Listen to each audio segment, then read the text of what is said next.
Welcome. Come on in. It's Thursday and it's happy hour. Home happy hour to be exact, so grab a drink and let's get started. Hi everybody, it's Claire Paris with Paris Group Realty, LLC in Portland, Oregon. And today we're talking about what is a property survey. So this kind of gets complicated really quickly. There is a whole group of real estate professionals called surveyors, and they use two different types of ways to figure out where the property line of your property is. Now, most transactions in the city do not require a survey.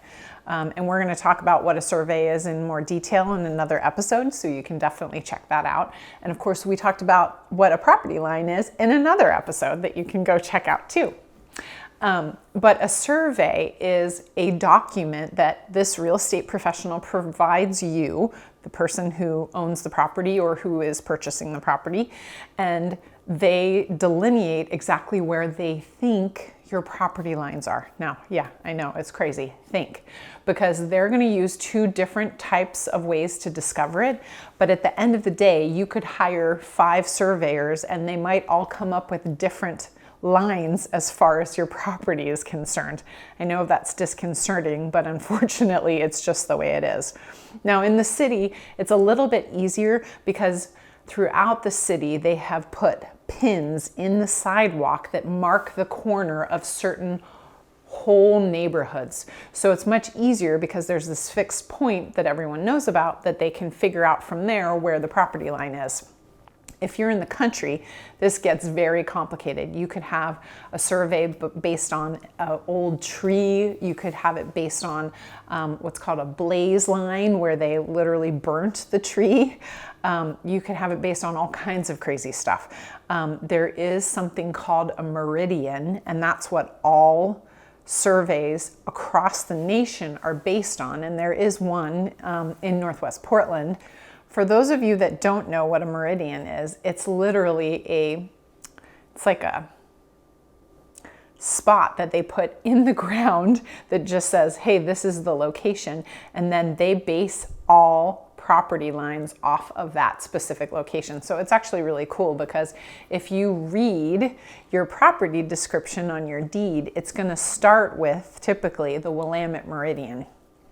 So if you're really, really out in the country, they might just be basing it on that, which could be miles away. So you can understand how it could, the lines could deviate pretty quickly. So each deed, like we talked about, there's 2 different ways that you can do a survey. Sometimes they're based on the meridian and they're actually based on minutes and hours away. So it's based on what's called a meets and bounds survey, which literally is like a dude walking around with a bunch of chains and some fixed points.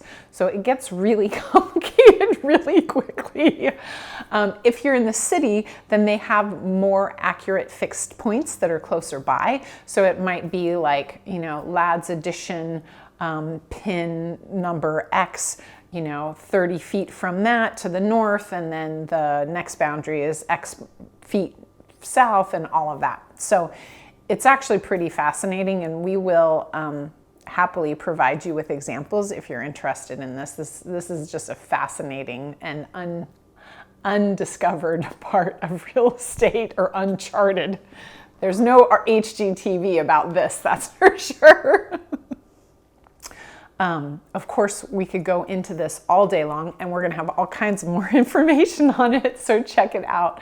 But hopefully that kind of gives you a real quick idea of what a property survey is, and we'll see you next week on the Home Happy Hour. Take care.